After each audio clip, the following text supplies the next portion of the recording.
Welcome to Podtendo, a Nintendo podcast, where they analyze, reminisce, and replay the glory of old Nintendo games. Woe be me. For with this sword I have unleashed an evil wind that has taken our beloved princess. Our journey is fraught with danger, but together we four might overcome the mage's dark magic. Only then will all the maidens be released, and our princess, once again, be rescued. Who are you? The Legend of Zelda: Four Swords Adventures, only for Nintendo GameCube. Rated E for everyone. Hey guys, welcome to the Podtendo podcast, where we analyze, reminisce, and replay the glory of old Nintendo games. We contacted email podtendo@gmail.com or leave us a comment on a YouTube video. If that's a form of communication. So if you're a podcast guy, email's probably good. If you're a YouTube podcast guy listening, leave us a comment just below. That would work there. I'm your co-host, Mick. I'm joined every episode by my lovely and talented co-host, Tyson. Sweet. I don't know if we got through everything. I think I say we're the Podtendo podcast, where we analyze, reminisce, and replay the glory of old Nintendo games. We're a review retrospective pop culture retrospective. Let's play. Did I say retrospective twice? Okay, let's play show. So you're going to get a little bit of all that. So we're going to look at the game that is the titular game of our episode. We're back into the numbered show after taking a bit of a hiatus. We're clicking along. We hit a slog when we kind of did our 150 show, and we expanded it to multiple shows, and then we looked back, and then we've been doing some lists all summer. So we are back into a numbered show. So kind of one of the more of I like to usually call these like the official Podtendo shows, right? They have a bit more of the structure. They follow the list. We talk about them. The other shows we just don't ever talk about. Good point. Like all our shows, we're like, yep, we never even watched all the X-Men movies. Never happened.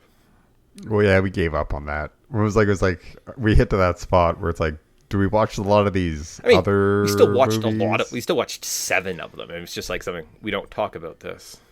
Jurassic Park, we watched multiple times. Lord of the Rings, nope, just numbered shows. That's where we're at now.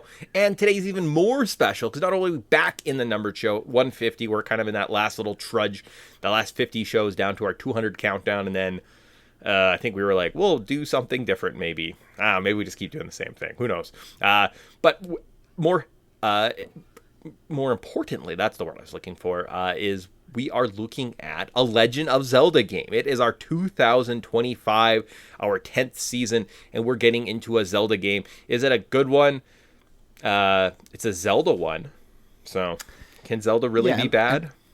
And there's some fun parts to it for sure. I just think it's maybe a little bit better with friends. Well, there's a reason that we're doing this in a show. It might be like a sub 60-minute podcast on the Four Swords Adventures, the game we're talking about today. Whereas when we hit Twilight Princess, potentially maybe even next year, even early next year, that might be like even a January kind of project that Tyson doesn't know about. That he's like, yeah, okay, that's pretty exciting. That will be an official retrospective. We break it down. We spend a bit more time in the world. Whereas this one, I'm like, let's see what happens. You'll see it by the end of the podcast. Even the notes are just like, nah, we got to talk about other Zelda games. This one is just, I don't know if it's going to get us there. Just dive right into it. Before we play our card. Let's do it. Before we show our hands, I think we're supposed to like build a little bit of suspense in the podcast world to keep people like listening. And they're like, oh, Four Swords Adventures, is it good? And right after that, we're like, well, again. We played it. If you had friends, and we'll talk about that at some point. Maybe when we get into, I don't know, some section. All these sections are kind of, you'll see. Four Swords Adventure. It was developed by Nintendo EAD. It sold 758,000 total copies. It was released June 7th, 2005. How Long to Beat has this game at 17.5 hours on eBay. A copy of this game would set you anywhere from $50 to $100. Doesn't seem egregious. No, and not a ton of copies. So you're like, it probably a little bit more of the harder to find Zelda games, but based on the quality, I can see why this game is still affordable, because it is. You need a lot of attachments for this game, and that's why I think this game probably didn't get a lot of love. Oh, yeah, we can get into that. Like, that's kind of my first memory. Literally, I'm just like, It's just that I don't know what Nintendo was doing. They were like, you know who worked really well? Like Sega. The Sega Genesis at the end of that life cycle, man, that was a sexy looking machine. It was like a Genesis and you plugged it into another thing and they had like this like stupid 32X hanging out the top of it, and you could also hook it into a disc system. Man, that was sweet. What if we did that with just like our controllers? Yeah, you know what? We'll save it because I think People we'll talk love more the about Rumble that. Pack. What if we could get more use out of the Rumble Pack? Okay. Yeah, See, yeah. terrible places this went. Where to play Four Sword Adventures? You have to literally get an OG cart or an emulator. They haven't released it anywhere else. Kind of makes sense. Again, hardware. That's probably why. But before we get into this game, guys, we're looking at a game that essentially is 20 years old. That's pretty cool. When I started writing these notes, I was like, look at that. Almost to the date. Within months, you guys will be hearing it. Yeah, 20 years, 2 months back in the past is where we're traveling to. And we're going to take a quick, brief overview of the pop cultural landscape and see what did life look like? Why wasn't I into this game? What was going on in the world? So in June, specifically the 7th of June, 2005, the top TV shows were Bones, Criminal Minds, Weeds, Numbers, Hell's Kitchen, and My Name is Earl. Okay. That's an interesting selection. Yeah. A lot of those shows kind of ran for forever. Some ended too soon. But this is probably the starting of the kitchen genre where it's like, oh, we need to watch reality TV cooking. A mainstreamification of kitchen shows. Yeah. But My Name is Earl. I know that one was a family favorite. I still kind of watch that from time to time, being like, really wish we would have got one more season out of this show. But Just a little bit more of a conclusion, something satisfying. So, well, I mean, the way the world goes now is you just get the cast together. Although I'm pretty sure Jason Lee is like very problematic. So, yeah, well, I know, and he's also kind of like, he runs a camera store now. Doesn't really do any acting. Just like, I have a camera store where we sell high-end cameras. okay. Which is like, what an interesting side shoot to your career. So Yeah, well, there definitely was a downfall where I think, part of the reason we probably won't get it and people aren't approaching it, that is like, he's a pain in the ass. So, makes sense. Okay, top cartoon shows that started in 2005 were Boondocks, Johnny Test, Ben 10, Robot Chicken, and American Dad. okay, I was watching a lot of Robot Chicken at this time. Kind of got into the Boondocks once I think it hit Netflix or something. Well, And I was on American Dad from day one. I love that show. I think I love that show. That's my favorite Seth MacFarlane. I hear that quite Show. frequently. I've watched like 2 of them. All the characters kind of just annoy me. But in terms of Robot Chicken, though, there was this weird nostalgic bubble that was coming because 2005 was just kind of the advent of YouTube. We just started to get old Let's Plays. I remember like Kazo Mario and stuff popped up, and I was like, oh, Super Mario World. It's been a hot second since I played that game, right? Unless you kept everything sort of intact, all of your old retro systems, kept all the cords, your mom didn't give them away. You took them with you as you kind of traveled around your little life.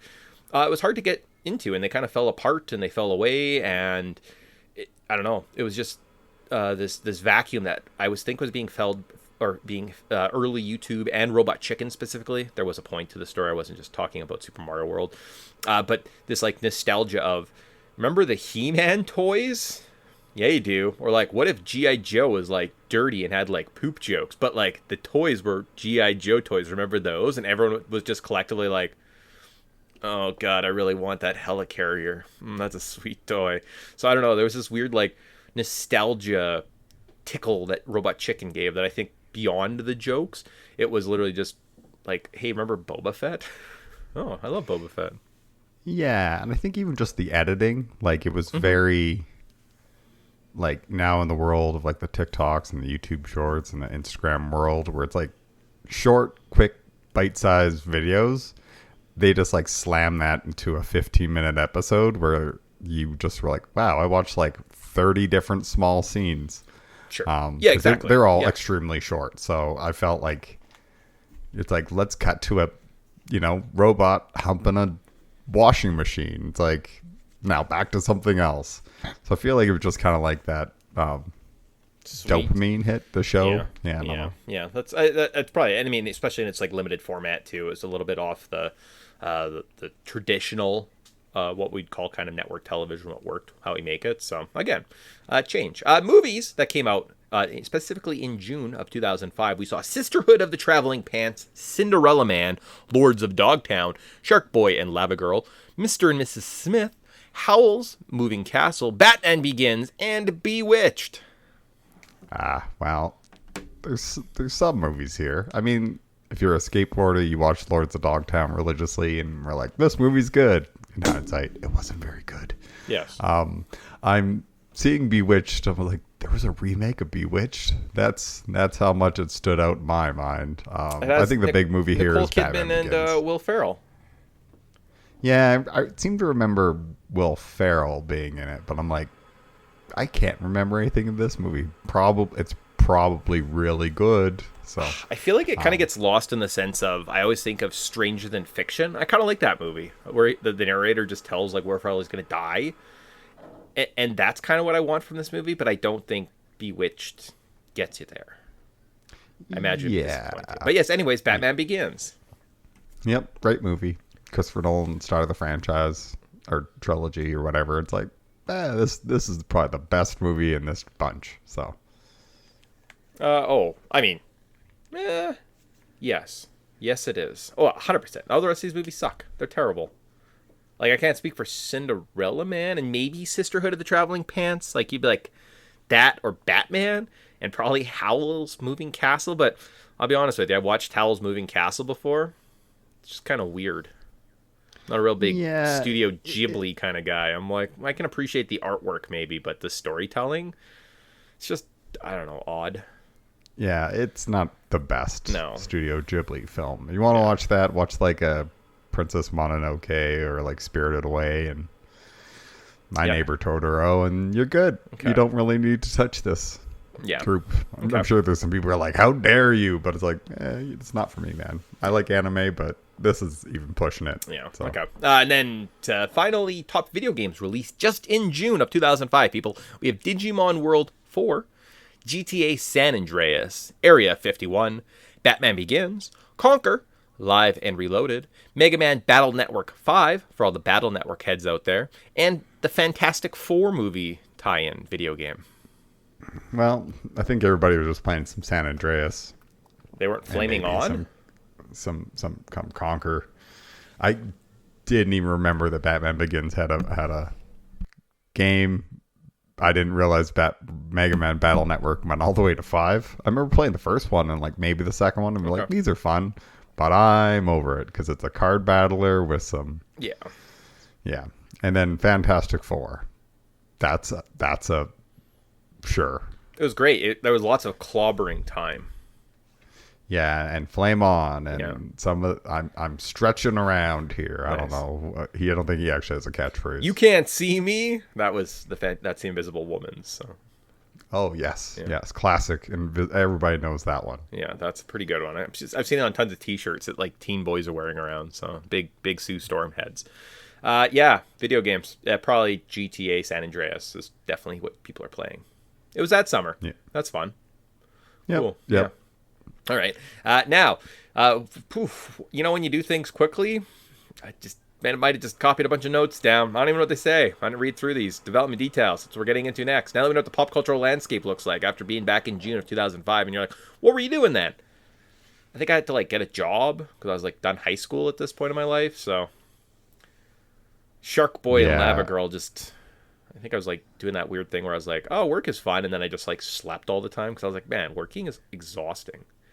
Oof. Oh, yeah. Baby. Yeah, gotta start stacking that cash so you can go spend it. Welcome to adulthood. Yay. Anyways, now that we know what that pop cultural landscape looks like, and I was like, I kind of understand why I probably skipped the Zelda game, because it came out, the reviews were like, meh, you need all this other stuff. And I'm like, I'm not buying 3 other controllers, and I don't want more friends. It's fine. I don't need them.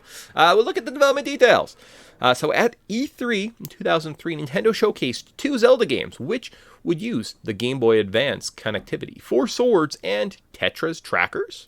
In December, the same year, both games were expected to be together in a single disc, 4 Swords plus, along with a third game, Shadow Battle. 4 Swords Adventures was released in Japan with Hyrule Adventure, Shadow Battles, and Navi Trackers as 3 individual games bundled together. In June of 2004, however, Hyrule Adventurers and Navi Trackers were scheduled to be sold as two separate titles in the United States, while the retail status of Shadow Battles was still unknown. This decision was later changed to bundle Hyrule Adventure with Shadow Battle and to not release Navi Trackers in the US.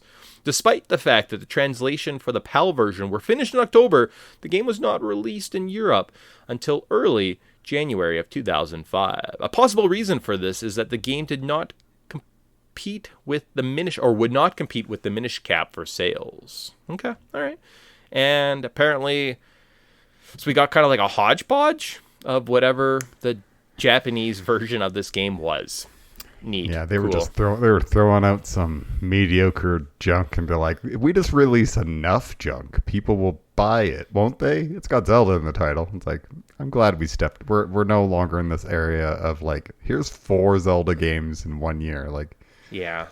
I didn't even know Navi Trackers was a thing. Well, and it seems like it's kind of in my mind, there's like the main Zelda games that everyone talks about and are beloved, and then we have kind of like the weird tie-ons and like side mini guys on the Game Boys, starting kind of with the Oracle games, where all of a sudden they're like, you have to play both, and they'll be like Pokemon, and you gotta get both games and get passwords, or else you can't.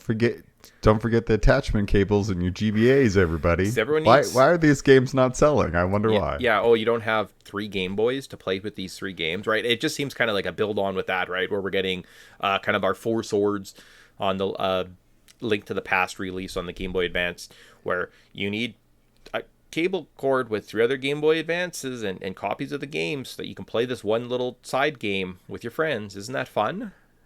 I don't think it is. And it has a bunch of story that's so engaging. And it's like important. It's important. Everybody plays these games, not for the story. It's like, and then they just kind of were like, okay, well that didn't work, but let's just keep pushing our chips in. We've already got it developed. We'll just put it on the GameCube, and that's kind of how 4 Swords I feel like got made. Was they were just like 4 Swords Adventures, like we have a bunch of ideas. We'll just like smush them together, and we'll make people buy more games in Game Boy Advance to connect cords. They already bought them for the Tingle Tracker on the Wind Waker. We must give them another reason, right? Like, it just seems like it's just that nuanced over-accessorizing that, for whatever neat reason, Nintendo was doing with the kind of their side games in the Game Boy, and it just got so messy, right? And then I do believe we're probably close to the NES, or so the DS being released right around this time, in that 2005. So this is kind of like the tail end of the Game Boy Advance. They're giving it one last kick at the can. And, well, bit of a mess. We'll put that there. Bit of a mess that this game is. Yeah. Yeah. Was Rock Band out around this time? Because I feel like if Rock Band was out around this time, it would kind of make sense. They're like, look, you make all the money in the hardware, not the software. This will force kids to buy Game Boy Advance if they don't already own a Game Boy Advance and then buy a $25, $30 cable. Like, maybe that's what it is. I think we're 2 years away from the Rock Band craze. Well, at least in my mind, Rock Band was like Rock Band 2 came out, and it was like the big cheap bundle, right? Everything all in one. But you're probably getting, like even Guitar Hero is probably a year away from this point, right?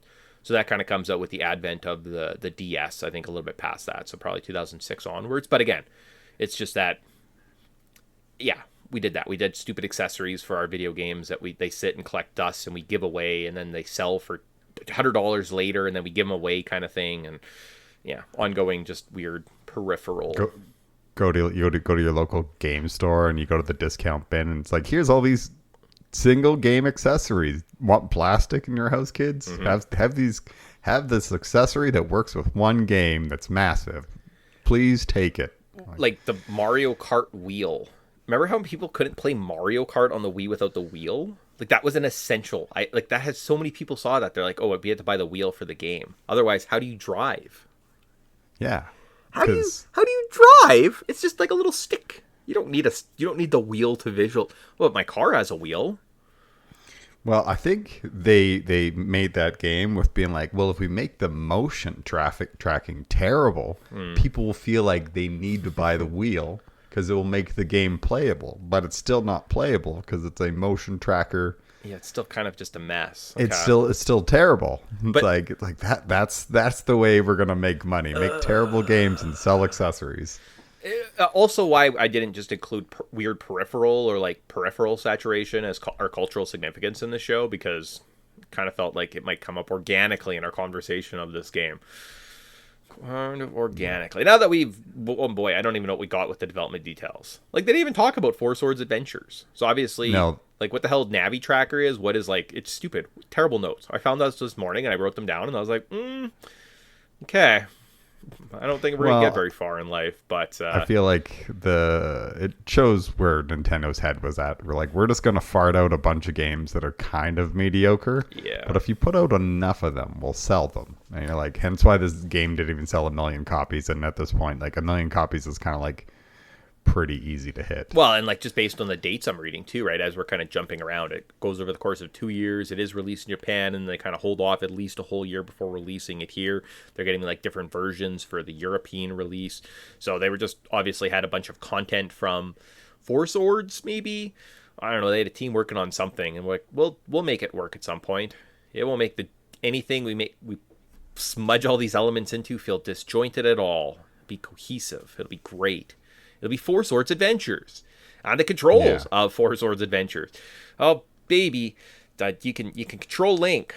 It's similar to Minish Cap controls, I think is what I said. So you can kind of like roll. You can swing your sword. It's limited. Usually you have like one action button at a time. So you get an item as you explore kind of each little chapter. And that's kind of it. Now, you do have the option, and this is where controls gets a little bit difficult to talk about, is we have another world that exists where there's four people on this podcast right now, and we sat for 17 and a half hours all together in the same room. I had my GameCube. We had all 4 ports, our controllers plugged in. In fact, we had Game Boy Advances plugged into most of the controller ports.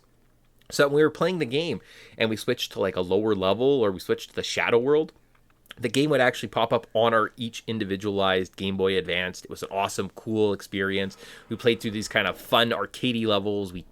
We collected gems against each other. We like tried to race to solve puzzles so that we could each get our little rewards. And we all had a great time. And it was so much fun. And it was a real interesting Zelda experience. It was kind of like Zelda, where you're like in the world and you're fighting. But again, we're playing with our friends. And it was so much fun. That world exists. But that world is not the world we live in. Right now, me and Tyson played the version where we played a solo version, where we can control all 4 links at the same time. You can put them into different formations, lines that are vertical, horizontal, boxes that can kind of push objects, kind of like a diamond shape, best for probably combat. You could also select individual links. So each of the 4 links that you get kind of have different colors. You can select each of them because certain puzzles need to be completed by certain colored links. Certain battles, enemies can only be defeated by certain colored links. So you have to kind of get used to switching between that. Any items that you select or heart containers you get in each chapter. Unlike previous Zelda games, they set you back to 3 hearts, no items at the start of every single little chapter. It makes progression feel kind of very useless, very unsatisfying, especially from a solo experience. And every level you're tasked at collecting 2,000 rupees so that you can power up your sword, so you can defeat these 4 eyeball things at the end of the chapter to move on. And that's kind of the game. Controls. Do you wish? Yeah. What world do you wish you lived in? The Shadow World where your friends are and all your Game Boy Advances hooked up to your GameCube, or the world you live in? I don't know. To be honest, like, I think this game's best played with 4 friends because it's just kind of bloated. So when you're playing it solo, let's say there's a bunch of different rooms, and you're like, oh, okay, in this room there's literally just like, oh, blow up like these 5 different sections. 4 of them have like chests in it. If there was 4 people, everybody could kind of do their own thing, so you'd kind of clip by it a lot faster, as opposed to the solo style where you're like, now I got to blow up 5 different holes in the wall and open 4 different boxes to get to and blow up that one that makes me actually progress. It just feels bloated and filled with like just like busy work, because yeah, you're right. Like, you got to get these 2,000, got to get to 2,000, and if you don't, you might as well go back and keep trying to like look for these things. Every time you get hit, you lose some. So. There's a weird mechanic that happened to me in one of the levels where I was low on rupees. When you get to the end, it just kicks you back to the start of the world, and I was like, oh my god, I got to redo the whole area.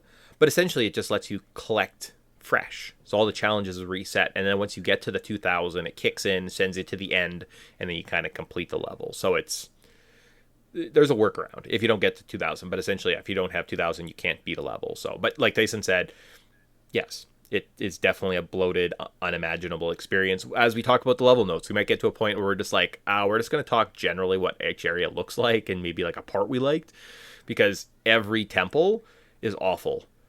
There are 4 rooms, 4 paths almost in every single branch. 3 are dead ends, 1 is the way forward, so you're monotonously checking every single room. And even if you find the right path, you still have to go back and check those other dead ends, because you might have a bonus rupee, you might have an item that you missed that you need for a later puzzle. Like, it just is constantly retracking. It's not well laid out. There's no thought. There's just a very hollow, bland Zelda experience. I think would be fun playing with people.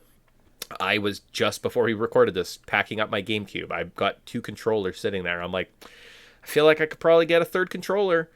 We're seeing each other next weekend. Do I bring this GameCube in this game and we plug it in and we play for an hour and like we're like, oh yeah, that was actually kind of enjoyable. Okay, cool. Huh. I bet you we'd have a way different experience, a way better experience. We could make an addendum podcast to this if we really cared that much and be like, yes, this game is more fun if you play with friends.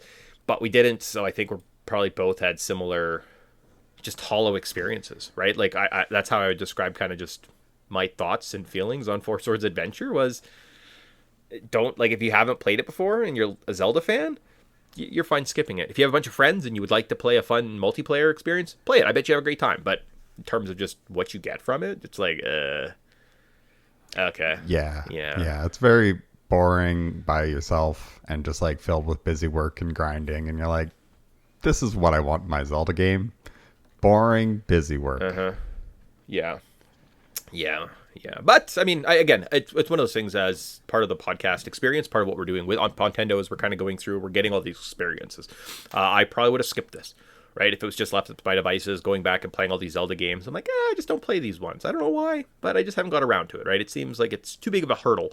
Got to set up the GameCube and plug it in. Maybe find a friend to play with. But I forced myself to go through it, and I don't think I'm worse for the experience. Now I can kind of have a bit more education, and when I go to talk to people of Zelda fans, and people are like, oh, but the Four Swords Adventure is great. I'm like, you played this with like your 3 brothers or something growing up, right? And like, oh yeah, we had all the accessories, and I'm like, yeah, you definitely had a good experience with this, right? So versus I don't have that experience, so I'm not going to be able to share that with you. Getting from that into our first memories, like I was alluding to earlier, I know I had a GameCube at the time. I know I was buying some games. I saw it advertised. We might even add Nintendo Power subscription at this point.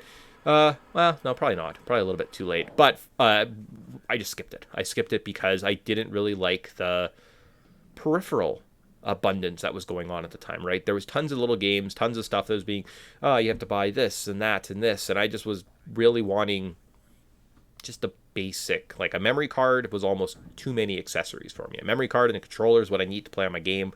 I shouldn't need to buy more stuff, right? So it was definitely a kind of a turnoff, and I knew it was one of the reasons why I avoided like Donkey Konga. I imagine that game's great, and you play it with some friends, and you have little bongos or the bongo blast or whatever, right? Those things probably be hilarious to play. Probably have a great time. I'm not buying it for myself though. I'm like, ooh, that's gross. There's a microphone that you could talk to Pikachu. No thanks. Yeah. If it had accessories, I was probably skipping it. I remember when this game came out. I remember seeing it, and I just assumed like, well, I don't have 3 other people and 3 GBAs and 3 or 4 link cables to get this all up and running on top of buying a game. I'm not doing this. Seems like a big, expensive investment for probably a very mediocre experience. And oh boy, was I right. So yeah, this is one of those times you definitely gambled and won, right? As a kid, kind of skipping out on this one. So interesting, we both had those kind of similar experiences and just kind of were like, yeah, I'm probably good, right? I'm good. They got me on Pokemon Stadium, that stupid Game Boy transfer pack that we had to have 2 of for some reason. Silly. Definitely could have got away with just 1. But like, well, how else you gonna trade Pokemon? You put them into the box in the PC, then you like save, change cartridges, and then just load them into the other game. I think that's how you do it. Oh, okay. Yeah. I think that I know we mostly use Pokemon Stadium to be like, but I can play Pokemon on the screen. Sweet. I could use my Super Game Boy to play it on my Super Nintendo, but nah, I'd rather use my N64. Yeah. Yep. Oh, I realized I think that was maybe one of those things where I was like, maybe I don't need to buy all the accessories in life. Like, they do kind of just...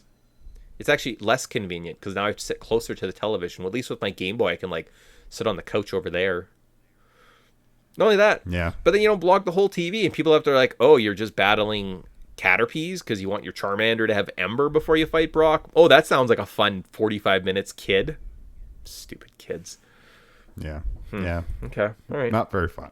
This is a bad time in gaming, to be honest. So. Yep, that whole... I mean, we will mention the Pokemons definitely have this. Pokemon and Zelda were kind of Nintendo's, like, whore children for selling accessories for a lot of this. They're like, aha, see these kiosks? You're going to pay $20 to print off stickers of your Pokemon. Or how about a printer? Don't you want to print off all your fun pictures from a Link's Awakening on the Game Boy? Just so many stupid accessories. Oh my gosh. I don't know why we're surprised. This game wasn't a more fulfilling experience when it's just kind of a weird commercial for buying stuff. So, story of this game. I believe we see chapter 1. So, level notes. Chapter 1. You meet Zelda outside of a sanctuary. Apparently, you might be friends. You touch a sword, and then your Link is joined by his 3 cousins. Blink, Dink, and Kink. Apparently, those are the 3 different colors. That's canon, real life. And then you have to stop a guy who comes out of the sword, I think, Vaddie.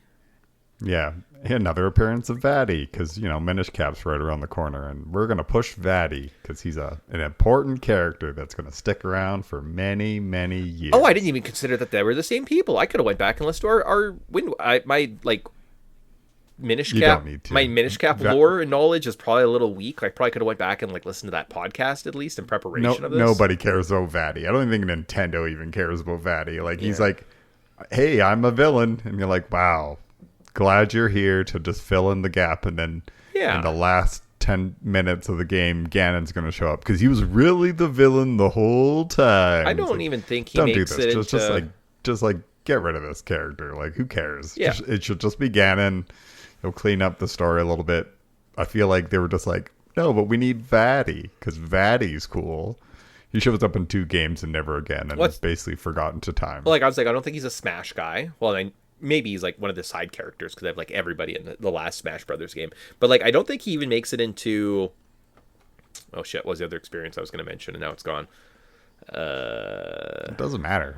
Vaddie is Hyrule Warriors. I was thinking you just need mages and the worlds are colliding, and I think that's the point of the game is what if a bunch of worlds all collided in Zelda and they all fought together? Vaddie could have shown up as the bad guy. He just fights at some point. And you're like, wow, from the other games, cool. But I don't know. He's like, oh, he's a mage. That's his character, and you're he gets no lore. He gets no urgency. He's so forgettable. Every time you're like, oh yeah, Vaddie's a character, isn't he? You're like, yeah. Even like I said, even Nintendo forgets this person exists. All right. Well, he's such a blink and you miss him. But yeah, when you go to touch the I think Shadow Link, it's also bouncing around the sword. So you're like, I don't have a sword to attack this guy, so better pull this sword. Wonder what could happen. Well, your cousins show up. So yeah.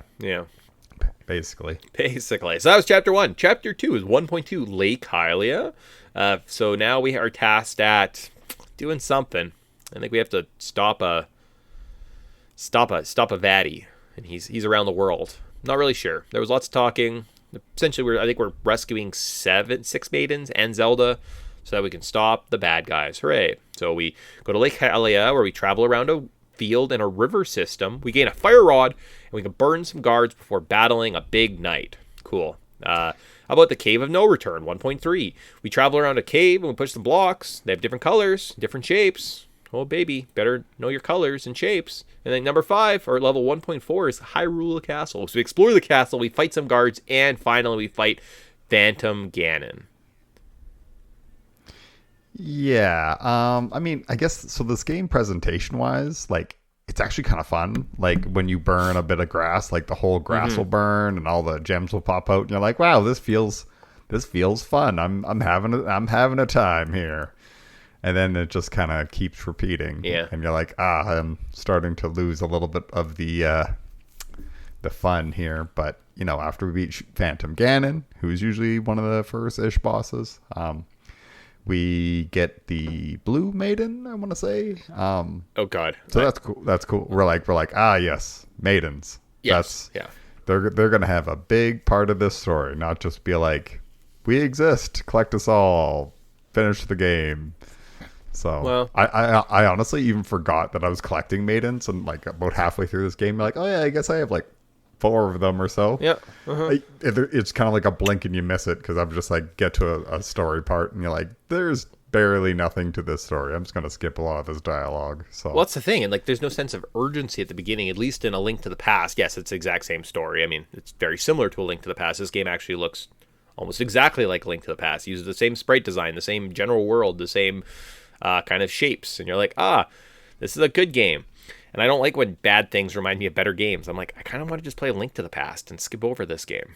Like, you're not 100%. Or 100%. It reminds me of Minish Cap, and I'm like, I don't remember loving Minish Cap, but again, Minish Cap might be better than this experience because at least it's a bit more of a through line. So it's just stop relying on me something better. That's stupid. That's a stupid way of presenting your game. Where I'm like, well, I'd rather just play A Link to the Past. I think. Yeah. Well, even to a point where like they're kind of just like running out of ideas, and they're like, what if Link to the Past was 4-player, because we're just basically going to almost use the same pixels for a majority of this game. So we don't need to worry about the art. We can just worry about building rooms and puzzles that are kind of forgettable and not interesting. Well, and you just want to move on to the next section. And I think back to my point, I kind of got sidetracked there just a second. You had said something. A Link to the Past, sorry, doesn't have like the best. It's like, the maidens are just gone. That but like, at least there's a setup. There's a little bit of an intrigue. There's like an introduction to the story. You have to explore the world a little bit.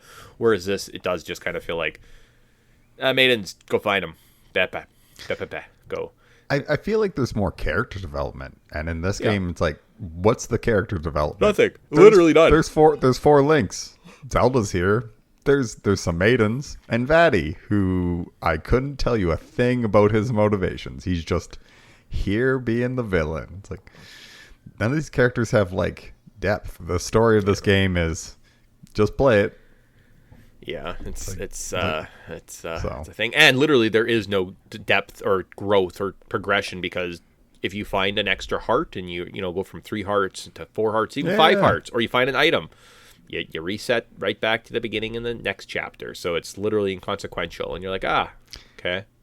Yeah, or then there's like, the item management is you pick up an item, you can only hold 1 item, and then you can use that item forever and ever, and until you need another item that you can go to a room and pick it up and go back, and you're like, this feels bad. You know, like in Zelda games, like, at least you gotta manage, like, okay, you gotta manage some bombs, and that's have limited resources. This is like, I'm not even paying attention to that. I'm just throwing bombs willy-nilly. Who cares? Well, and not only that, but because when you're playing a solo experience, if there's 4 items in a level that you need to complete, like reoccurring challenges, you then have to go back and re-equip an item, go further into the maze, solve a puzzle, go back, backtrack, find the previous item, come forward, right? It's not intuitive. It doesn't let you hold. At least if there's 4 players, we can each hold our own item. I'm the bomb guy. Okay, cool. I'll grab the arrow. Yeah, I got the hover boots. I got the slingshot. I'll do this, right? Like, everyone could kind of decide and conquer, and you could like problem solve. Whereas this game is just super monotonous, and you're running back and forth. And there's a certain part in some of these levels where that's just where I'm like, I don't want to do this again. Yeah, right. Yeah. And that's the thing about the solo experience. Where like, I think with friends, this game is fun because then you can kind of break up. Like, hey, I'm gonna go do this. I'm assuming you can leave the screen or whatever. And you're not like all like, oh, you all have to stay in the same screen, because if that's the way, it's like, okay, we can all break up and kind of I'll take this path. You should be able to do sub layers, right? Because every time the Game Boy Advance screens act as their own, so it might be like one main overworld guy, whoever the green link is, like the leader, and then everyone can kind of divide and conquer from there. But again, you have multiple holes and pits. One guy can be on travel. Okay, I'm going to solve the puzzle. I'm going to go get all the treasure. Perfect. Yeah, and then so like, when you get to a boss, I think it's Manhandla in the next section. Yeah. Where it's like this, like these multicolored, like things. They're spinning around. As a solo person, you're like, okay, it's red, attack her red. Okay, now attack the green. Blah blah blah. It's like, it's monotonous. Whereas I think with 4 people, you're like, okay, sweet, let's all just like beat up on this thing, and it'll be easy. I feel like there's less bloat and monotony, where I feel like this game would probably like have a better pace to it in 4-player as opposed to single player, where like, okay, it's nice that you included the single player at least, but the way the game's designed is the single player is like punishingly slow and grindy and monotonous with backtracking, whereas the 4 players, it's like, you don't have to worry about a lot of that stuff. It's just like, have some fun with your friends. Well, and I do wonder too, as well, as were you ever in a detriment if you were just, because I would just solo it most of the game, right? And you're fighting the bigger mini bosses, the kind of the bigger knights, even the final bosses, and I'm attacking one at a time. And I'm like, should I be in a box formation or even a line formation, so I'm getting more swings? Because could I do 4 times the damage if all 4 of us was standing around a guy hitting them? Right? Is that like an increase? I would assume so.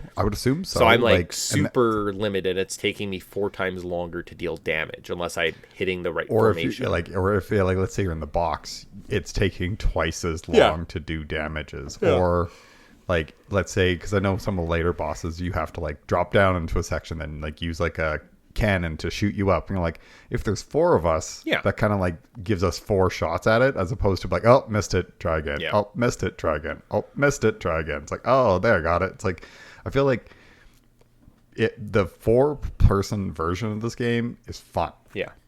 The solo version of this game is not as fun. It's mediocre. So. Yeah, it's lame. It's lame. So. Yeah. But back to Chapter 2. East Hyrule. So we go to the coast. So we battle along a coastline, fight some Octoroks. We learn to dive, get a slingshot. 2.2 is Village of the Blue Maiden, which I've heard when I went to look at like what's the best. People say this is the best level. So if you were to play for at least the first couple areas to the Village of the Blue Maiden, you're going to get kind of like the majority of it. We have to find a moonstone so we can travel through another dimension on the Game Boy Advance screens.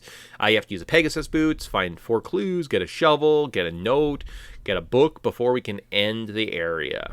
Wow. And then yeah, this one gave me like lots of Link to the Past vibes. Yes, but yeah. And more so even like Oracle games, right, with some of the different characters that popped up. I know I got stuck in this area the first time I played through it because I didn't know you had to be a box and push like the big lady outside of her store. Don't know why that was a thing. You go to 2 stores. There's a big line of people in front of one, and they're like, no one can come in. Okay, and the other one's like, she's like, how come no one comes into my shop? And all these people outside are like, man, I wish I could get into the shop. And apparently the solution is you push her out of the way. I'm like, oh, I did not think that. Okay. And then finally, we end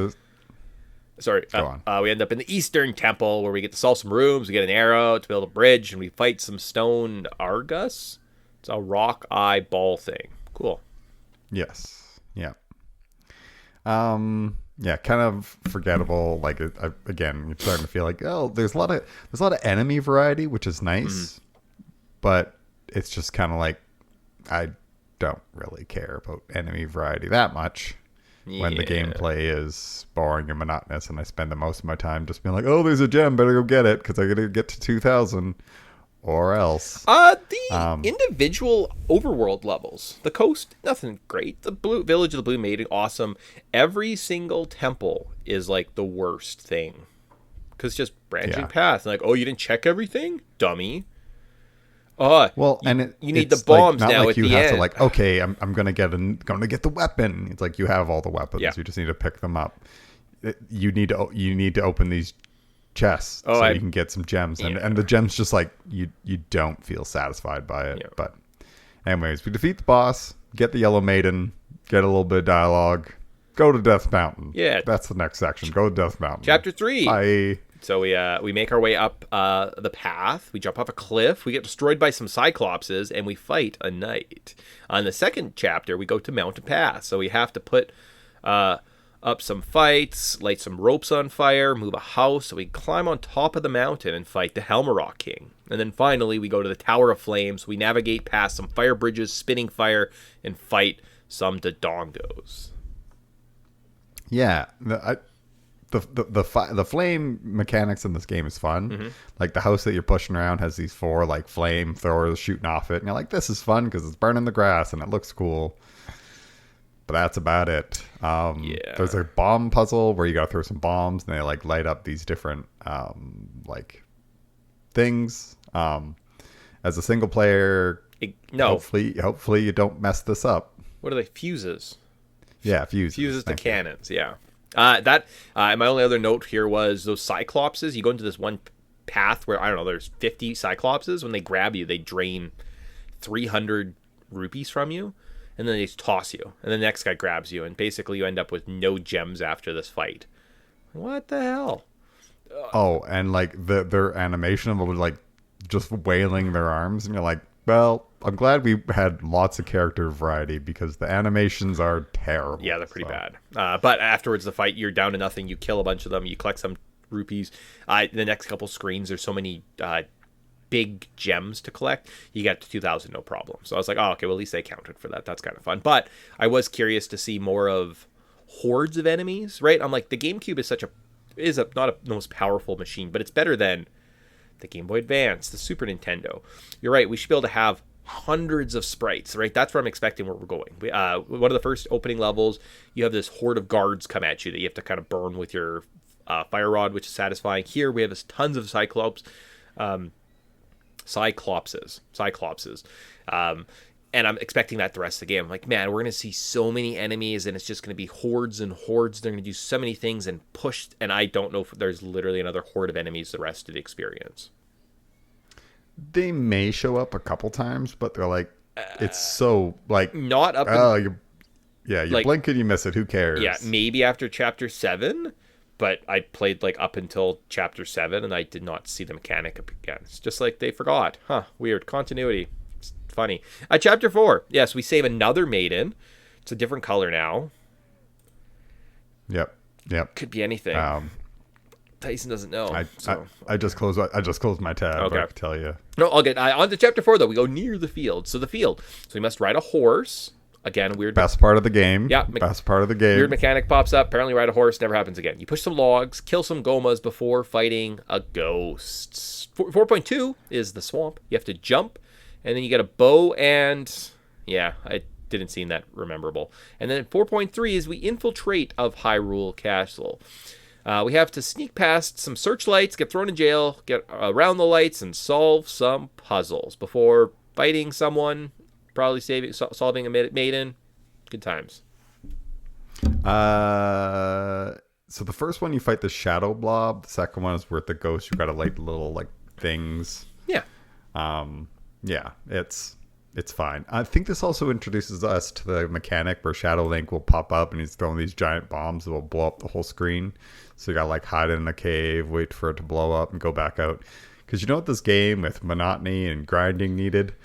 Having to wait for things to happen so you could really, really delay the time of what you're trying to accomplish. Yeah. It's fun. It's silly. Very, very silly. And yeah. Waiting. That's exactly what this game needed. Again, in a panic with a bunch of people. Yeah, it could be a fun mechanic. Right now, not so much. Chapter 5, The Dark World. So first one, we go to the Lost Woods. We travel around a forest. We need to upgrade our boots, find some bombs, and once past the Deku shrubs, we have to avoid a giant bomb before finishing the level. At 5.2 is Kakariko Village. So we have to explore the village, collect some thieves, and throw them in a fenced-off area. We then make it rain, and now we can explore the fiery parts of the city. And we have to kill off a big knight. Okay. Yep.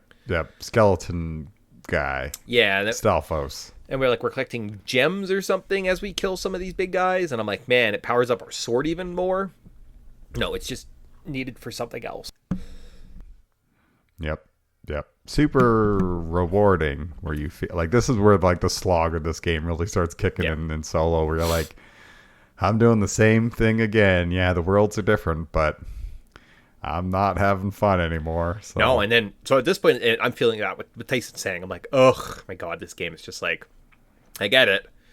Still a lot of chapters to go, though. Hopefully this temple does something for me. Nope. The Temple of Darkness. Generic temple. You push some blocks around, use an arrow, you solve some red and blue switches, you fight Phantom Ganon. Wow. 4 Phantom Ganons. Well, I'm glad it is weird that they took kind of the Wind Waker themes, the Helmarok King, the Phantom Ganons, just as they appear in those games, and they put them in this game. Yeah, it's like they were trying to bridge the Link to the Past and Wind Waker world a little bit more, but Yeah, and then they were like, in a world where it's like nothing matters and nobody cares. But now they're in different branching timelines altogether, so it didn't matter. Okay, cool. Yep. All right. Basically. This is about where I start to peter out. Chapter 6, I think I stopped. I don't know if I made it past the pyramid. I think that's where I quit. So 2 more chapters, and the last little bit I'm just guessing based on a video I watched. Oh, fun stuff. Chapter 6, Desert of Doubt. 6.1, Desert of Doubt. We're now in a desert. We fight some Gibdos, use some Pegasus boots thrown over a cliff, and we end off by fighting the Red Knight. So we now have 3/4 of all of these gems. I was tempted to play until I got the last gem, but I think I quit before then. 6.2 is a desert temple. What? Another temple already? Awesome. Wait. Yeah. There's a hammer and some arrows. And you fight in Goma before fighting 4 Shadow Links. Wow. Yep. This is not getting repetitive at all. We fought 4 Phantom Ganons. Now let's fight 4 Shadow Links. And now it gets even better because guess what? We're in another temple. It's awesome. Oh, man. This is where, like, in the community where, like, they're writing the Spanish test and Chang is sitting there being like, so boring. This is what I kept thinking of in this, last chunk of the game where it was like, God, this game is just so boring. But what if the pyramid was different from the desert temple because now there's a maze, but guess what? While you're solving the maze, Shadow Link's throwing big bombs, and you have to like hide and wait for the bomb to blow up, so you can't even explore freely. It's a time-controlled maze. Yes. Like I said, nothing. You got to introduce killing time in a boring game with lots of backtracking and grinding and monotony, and there's not a lot of rewards besides, well, I better get to 2,000 gems or else. It's like. So much fun. Yeah. I'm having so much fun right now. So I tapped out. Tyson, have you tapped out at this point? Yeah, basically. Yeah, I think I got to the pyramid. I'm like, I don't care. Okay. I really do not care. That's where my motivation died too. And I was busy at work this week and I was like, yeah, just a video does this too. So chapter 7, Frozen Hyrule. 7.1, Frozen Hyrule. We saw the maze-like forest/field. It's ice-themed. Then we get the fire rod. We get past some snow barriers. Then we can fight the 4-headed spinning guy that Tyson mentioned earlier, Moldover or something like that. Yeah. And then we get a purple gem. I'm like, wow, that does nothing. But also get the last maiden and something will happen. Okay, so we go to the ice temple. We have to explore an ice-themed dungeon. It seemed like there was lots of slippery ice-themed puzzles. There was a armor throwing ball guy at the end who was a boss, and it would knock you off. I think that was most of the temple theme was haha, you're gonna fall off the platforms because it's tough. And and I think that there's a gust of winds that will freeze you, thus adding to the monotony. So you better hide in a cave, thus adding to the monotony. And you're like, oh my god, this game, why are you so effing grindy and boring and filled with just busy work? Let me just have fun. I was a bit thankful that I quit before this point. I was like, well, seemed like that was not fun, and I'm glad I did not do that part. 7.3 though, final chapter, in chapter 7 or whatever part or level, whatever it's called, Tower of the Wind. So we climb up a tower, we solve some puzzles, and fight a big eyeball creature that kind of looks like an ice bat. Okay. Wow. Yep. Yeah. Flies around, smack him with your sword. Actually, he's sitting on the roof, and you just knock him down, and then he just flies around, and then he freezes you, and you're like, wow. Where does Minish Cap happen in this timeline? Minish Cap. I think Minish Cap is. So isn't Minish Cap the first one? Because that's where he gets his hat. This is somewhere after Link to the Past or something. Maybe after the Seasons or Oracles. Do they all just somewhere happen? Around there? Skyward Swords, Minish Caps, 4 Swords, Ocarina of Time. Okay. So, Minish Cap, then 4 Swords. But where's 4 Swords Adventure? Quickly. Oh, happens after Twilight Princess. And after Majora's Mask. What? Okay. Sure. I try not to make too much sense of it because of especially games like this where you're And I'm not going to waste This time game on it was now. if this game was erased from the Zelda timeline in the world, I don't think anyone would be sad. Well- Because this game is just like filled with bloat and boringness, and it's not fun.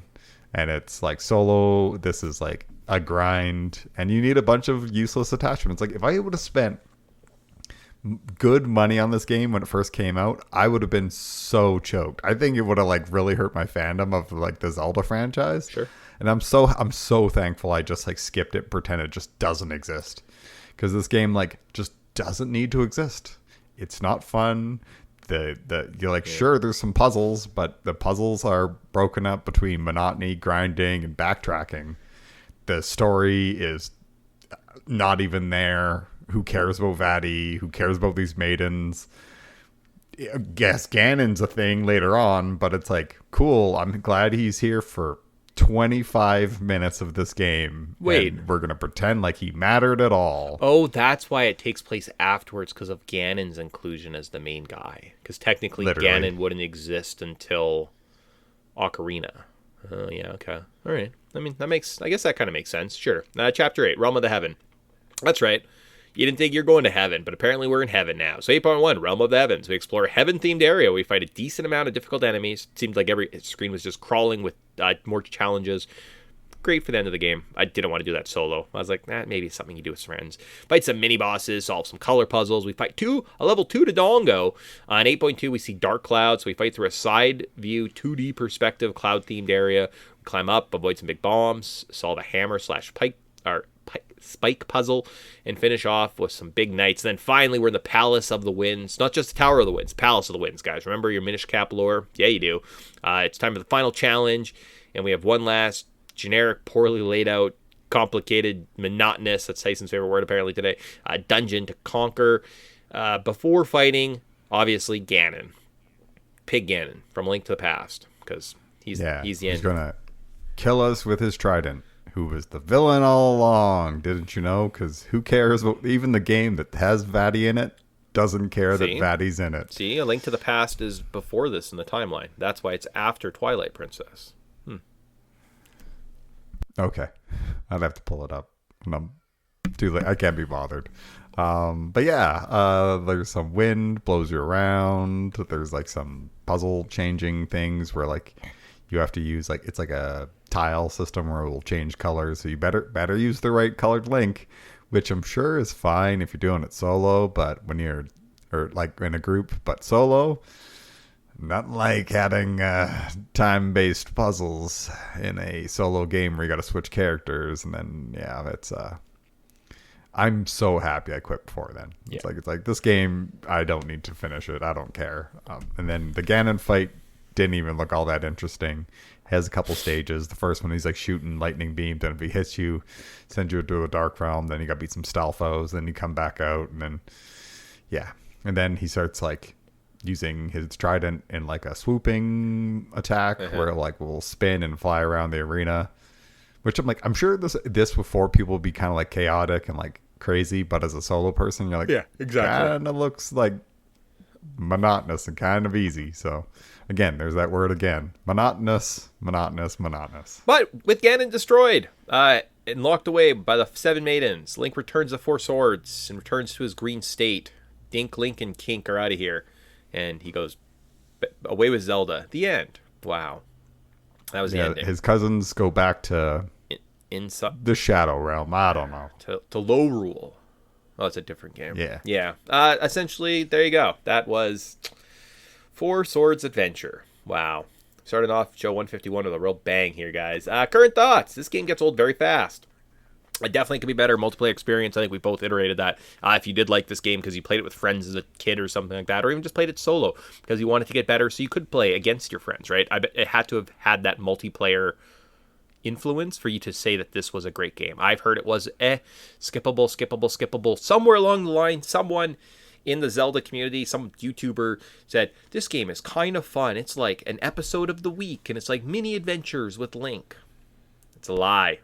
It's a lie. If you had nothing to do and you were just looking for more Zelda and new experiences, yeah, you could play this slowly, chip away out over weeks, months, whenever you get bored. Probably fine. Trying to play it fast for a podcast? Nah. meh. It's uninteresting.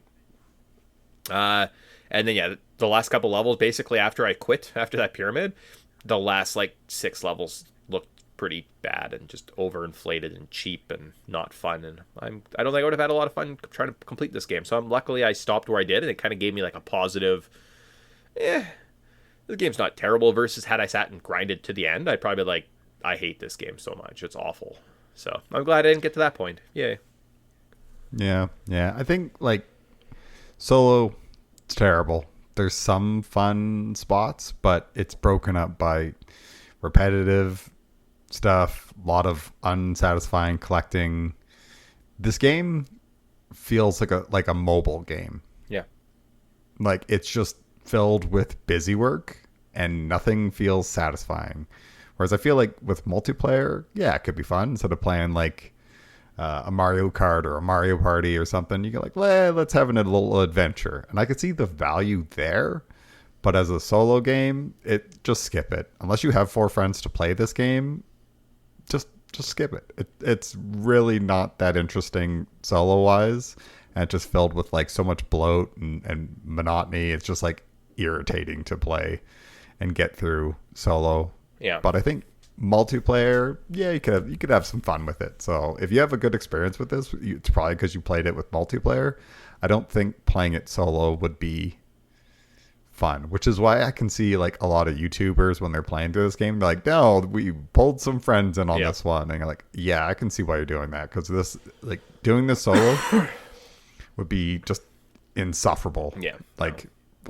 Especially since it's kind of long, like there's so many different levels, and you're like, well, that's just the thing. I can't imagine, like, unless you had a group of friends and you got together and you're like, this is our D&D. We're going to play this repeatedly, nightly, you play it on a weekend with some friends, and I don't think you'd ever have that experience. And I think that's part of the game. Why is there no story? Why doesn't it make sense? It's just kind of like episodic. You jump into it. Because in theory, it's, hey guys, you want to play this game? Yeah, I've beat half of it with some other friends. We can try and beat a level or two, right? And you kind of chip away at it, and it's like you're, as the owner of the GameCube, as the owner of the Four Sword Adventure, maybe with different friends coming in and out and different players, you get through it and you get to have the full experience, but they just kind of get like snippets, and that's almost what the game is meant to be, right? It's kind of the mobile gaming. It's the quick, it's the pickup, it's the bite size, it's the TikTok, it's the dopamine, it's the little bits. It's not thought out. It's not that incredible.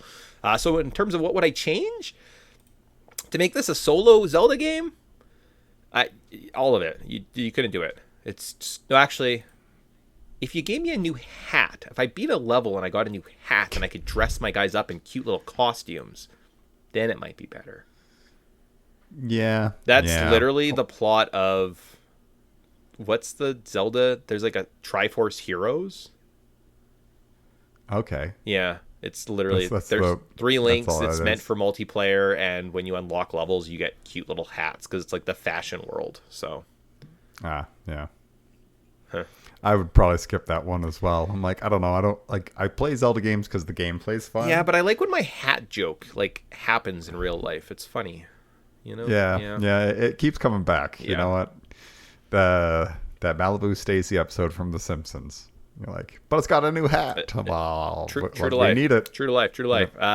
As in terms of what would I change for like the side piece / fun / multiplayer / arcade experience, I kind of think it would work like I outlined. If you were the kid who had this and you had groups of friends come in and kind of help you beat through the levels in different iterations, maybe it's 1 or 2, maybe it's 3, maybe it's 4, because you kind of get all those combinations. They kind of give you access to the controllers. It would be all right. But honestly, just make the dungeons more Zelda dungeon feeling, rather than just like kind of like vague, generic, there's 4 branching paths. Aha. Right? Give me some growth. Give me some actual like puzzles, some level design that made Zelda. Unless, yeah, like it just, I don't know, it seems silly. So I would change like, instead of like collect 2,000 gems, it's like, don't do that. That's dumb. Have it like be pieces of a key, or like you're collecting like parts of like, oh, we need the boss key, so we need to like collect all these things, where you would feel like there's a tangible value and you're not just doing something for busy work so you can tick something off a box. Give me something that's like, okay, well, I need to unlock like this piece and this piece and this piece and this piece, and they all come together so you can have some like it feels like you've got something tangible that would carry over to the next level, as opposed to like, collect 2,000 gems, great, now you can proceed at the end. It's like, I don't need grinding. I don't need grinding in my game. This feels like grinding. Make it less grindy and make it something more substantial, or something that feels like, okay, I went into this room and I did this puzzle and I got a 100 large gem. Who cares? Whereas like if you went to that thing and you're like, okay, well, I got the left side of the key or whatever. It's like, okay, that gives you something of value, as opposed to like the number went up, moving on to the next room. Well, just started like growth. I don't know. We unlocked this many hearts because you played through and you found these collectibles. Oh, you went back to these old levels and found like the extra chests that got you the extra heart pieces and stuff. It gives you a sense of progression or something. I don't know. It just, you know what I mean? Like, it's just hollow. It's a hollow experience, and not in the positive way. So, are you buying it? I'm kind of throwing our fan theories into cultural significance for this show. So I'm going to ask Tyson, did we miss anything before we dive into a couple little Zelda-y lore-y things to end this retrospective on Four Swords? No, I'm glad we kind of like touched this game, but it's definitely one of those games where like, I'm not going back to it, and I would not recommend it to people. Yeah. Unless you're a hardcore Zelda fan and you're like, I need to play every game. It's like, play the first couple missions, and then you're gonna get the feel of it, and then just watch a YouTube, because like you can do that while doing other things of value. There's no value in just grinding this game out. You don't get anything from it. Yeah. Okay. Sweet. Cool. So with that wraps up our show on Four Sword Adventure. We have a cultural significance to get through. I'm going to stop talking soon because I have a cold. Hopefully you guys don't hear me coughing too much. I've been trying to silence it, but it's getting worse as we're talking. Yay. That's great. Love my life. Cultural significance. In this section, we look at game design, the lore, inspirations, turning points, interesting stories, talk about how this game relates, give other examples, tie it all back together in the end. Kind of. So instead of talking about games that require a lot of accessories or friends or peripherals, we've kind of beat that horse. That's what this is. We've looked at kind of the origin roughly as we were discussing today, which I kind of thought we'd do, from like the Pokemons to the other Zelda experiences on the Game Boys. We're going to look at more of a traditional Zelda experience. We're going to kind of get into a couple theories, a few lore items that I've come across while just kind of looking at different elements of the Zelda universe, and kind of go from there. So, starting off, I've got 4 points. They might be quick. We'll see what happens. So, we're in Zelda lore experience time. The map from A Link to the Past. In my mind, it was always kind of cohesive, tile by tile. The world made sense, right? You go up Death Mountain. If you actually looked at a tile by tile grid of Link to the Past, Link to the Past tile map. Overworld map. I don't know. Can we get this?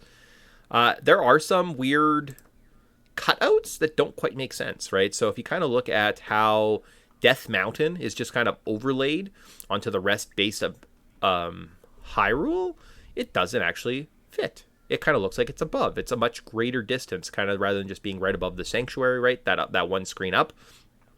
Therefore, our other parts, say the Lost Woods, Death Mountain, Zora's River, maybe even like parts of the Eastern temple, exaggerated a little bit, made for size, made for scale. The map that we get as kind of our warp points, right, with the duck, isn't as concise as it is, and we have to kind of take that for granted. So anytime we're looking at lore, we're looking at maps in the Zelda world, I think we have to kind of take into account gameplay considerations, right? So if anyone's trying to make a map of, say, Twilight or Tears of the Kingdom or Breath of the Wild, right, and make it work with any of these retro games, looking at little titles like that, right, looking at it's very obvious. You're like, oh yeah, those definitely don't match up. And I knew they didn't match up, but until someone kind of points it out, you could say, oh yeah, I think we could expand where like Hyrule Castle is compared to Kakariko at any point, right?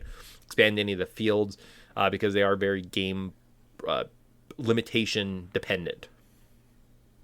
Yeah, you just got to use your imagination. I think it does fine, because I don't think, like when I'm on like those bottom screens of the Death Mountain, I don't think, oh, literally directly below me is the sanctuary.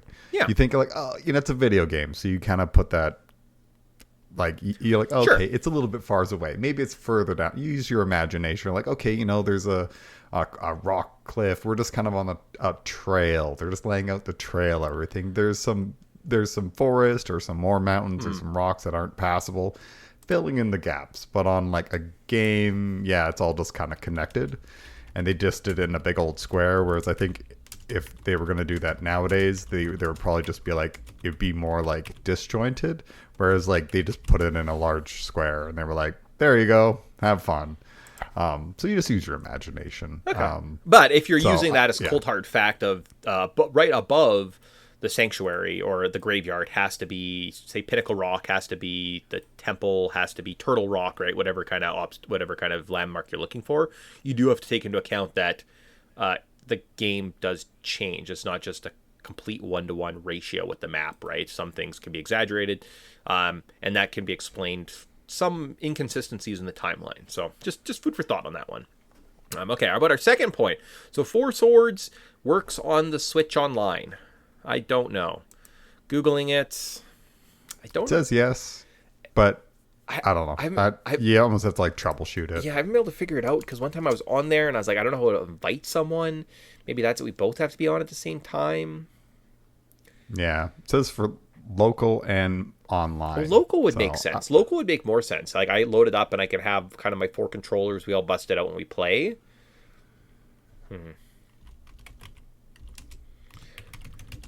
That was like the whole theory was, I don't know. If someone knows. It works, I think.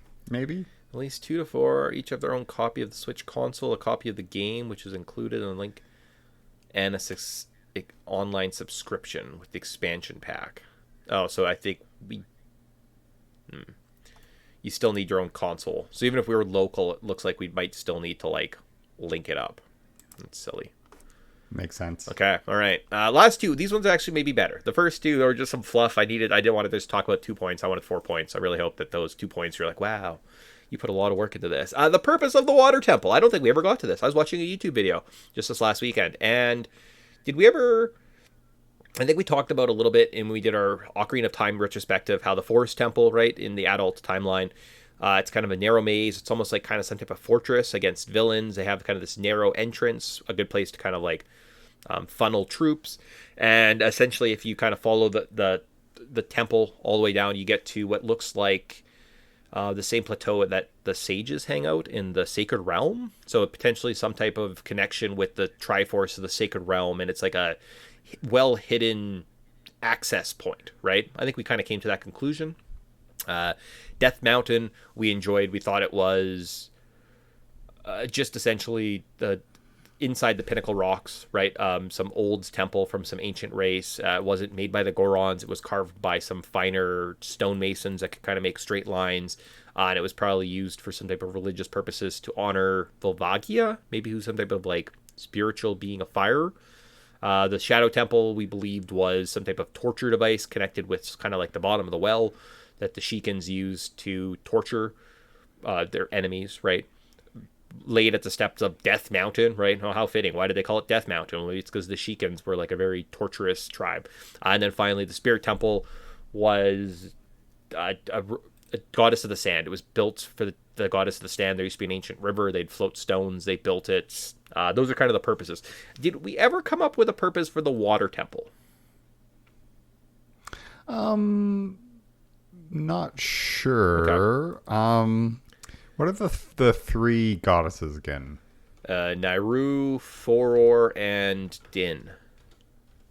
Right, and one's goddess of the... She's like green and it's like law or life? Yeah, so Din's the goddess of like fire and creation of the land.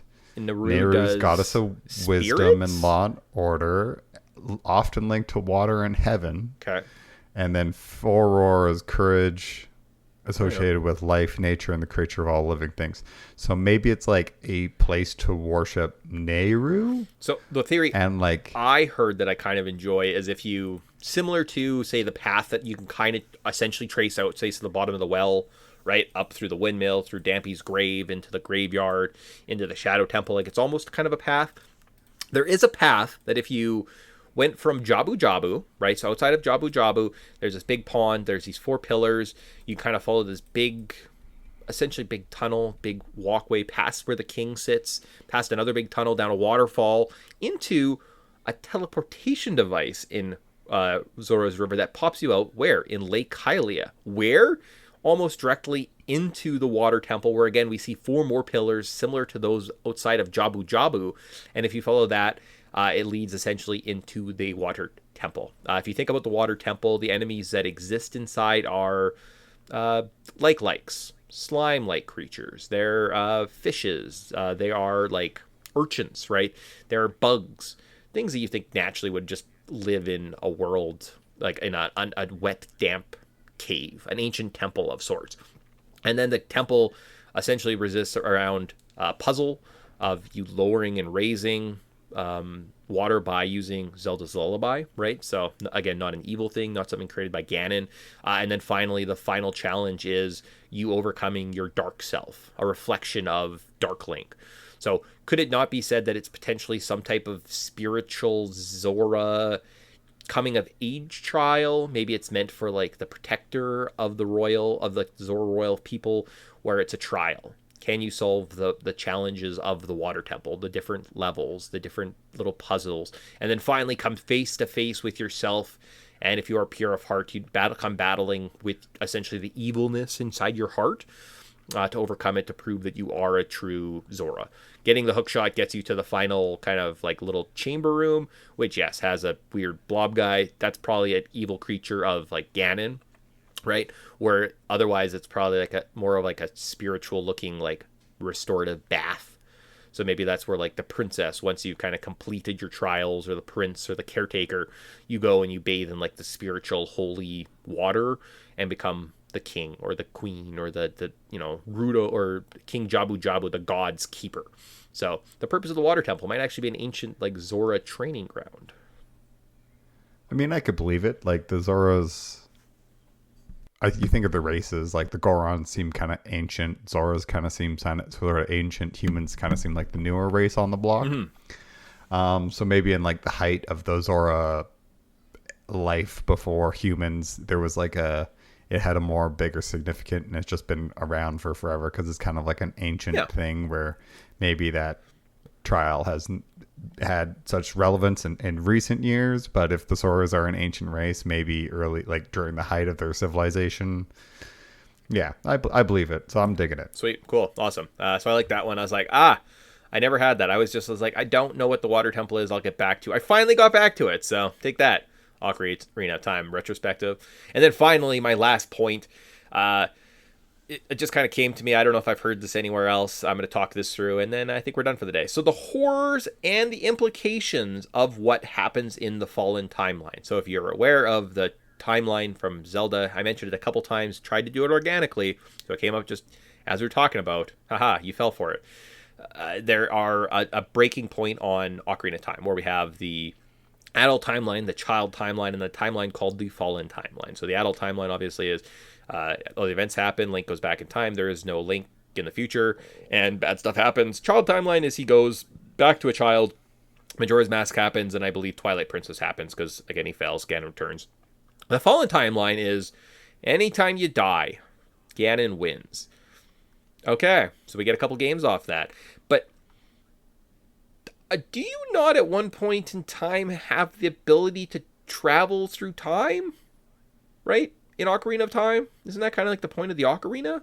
So, is there not an implication that Ganon kills you? One of Ganon's minions kill you. Better off. Maybe it's at the end. Ganon and his tower kills you.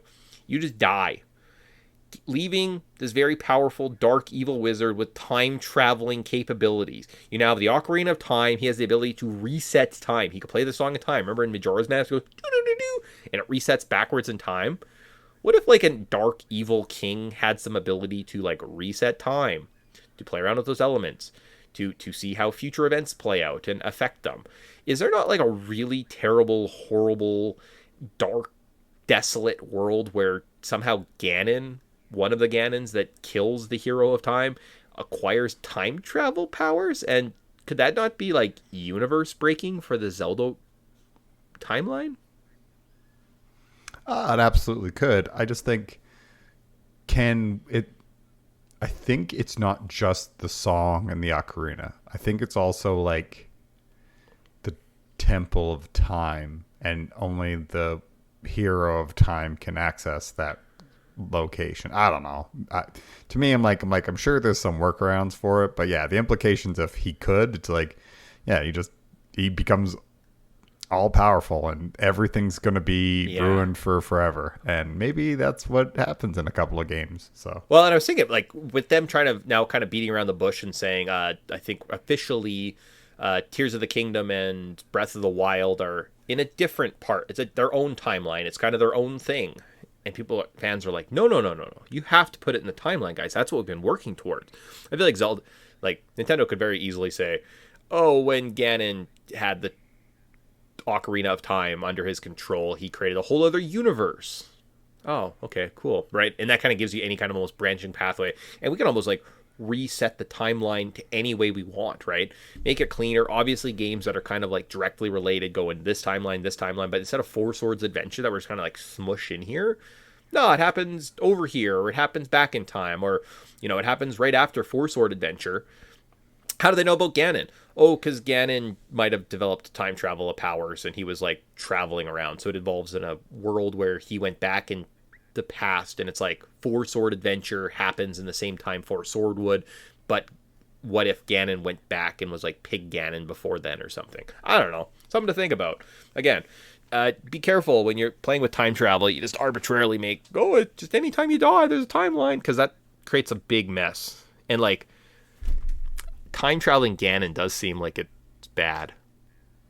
Yeah, definitely a bad time. Yeah. I just always find it like, so in the Zelda world, we're like obsessed with this timeline. Nobody gives a shit about Mario's timeline. They're like, they're Mario games. Who cares? I'm like, it's funny how we don't care. Like, these games are very similar. One, we're obsessed. Yep. Everything needs to fit into this, like, timeline and everything needs to work. Whereas Mario, we're like, we don't care. It's like, I always just find it funny where it's like we obsess over one game's timeline and we could care less about the other ones. No, that is actually a very, very funny point of, yes, it should equally matter, but it ultimately doesn't matter. But we talk about it, so... Well, it's high fantasy fans are like, it needs lore. Whereas, like, a Mario fan, it's like, go left and jump. Exactly. Or go right and jump. Plumbers are... Plumbers. The end. Yeah. Cool. Okay. Yeah. So that's all I got for this podcast. I think we went a little bit longer. We maybe had some substance. Four Swords Adventures. Not the greatest Zelda game. Yeah.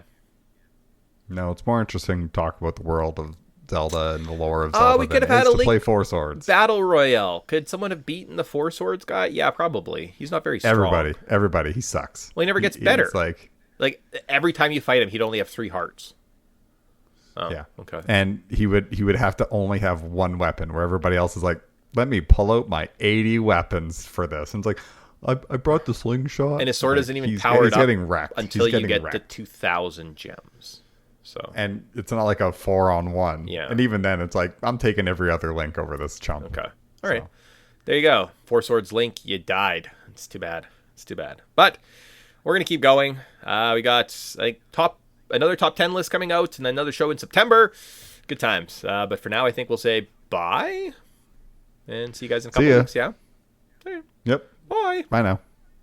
E for everyone.